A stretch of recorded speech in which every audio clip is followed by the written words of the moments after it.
His Royal Highness Eze Eteba Chukwudi Ekwelibe, Knight of Semulunga, Kese, Agobian, one of the late autonomous community, Eze Chino. That was before the Blessed Sacrament in the tabernacle. So after saying these prayers now, in fact, my hand and my heart started beating faster and trembling more than I expected. But God is like, opened the Bible, where I saw was Jeremiah 51. But the one that has struck me was the last verse, where he stated that Babylon has fallen to rise no more because of the evils. Okay, this is exactly what I'm looking for. The Osu system has fallen, never to rise again because of the evils it has done to Igbo culture and community, and in particular to my community. So I remember one of the things parish priest used to tell us. He said, if you have any problem and don't know how to solve it, take your Bible, just open it. Whatever is a problem you see there, or want to help you solve the problem, it's all miraculous. So that was why I know that I have a mission.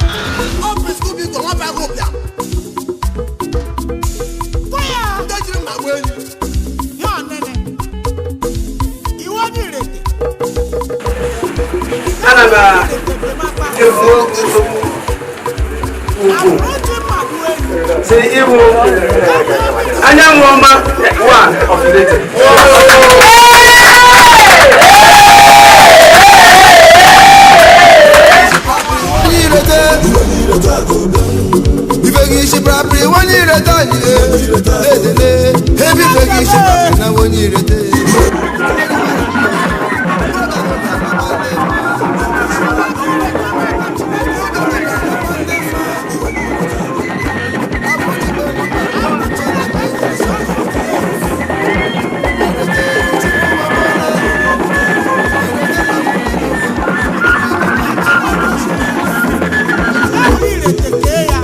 Omakawa Okari menya hawo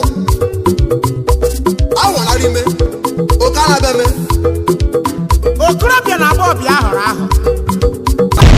The exercise of my powers conferred on me as the traditional ruler of the autonomous community, the custodian of our customs and tradition, I hereby declare that Osu, Owu, Ume, and Diala caste are abolished in the autonomous community.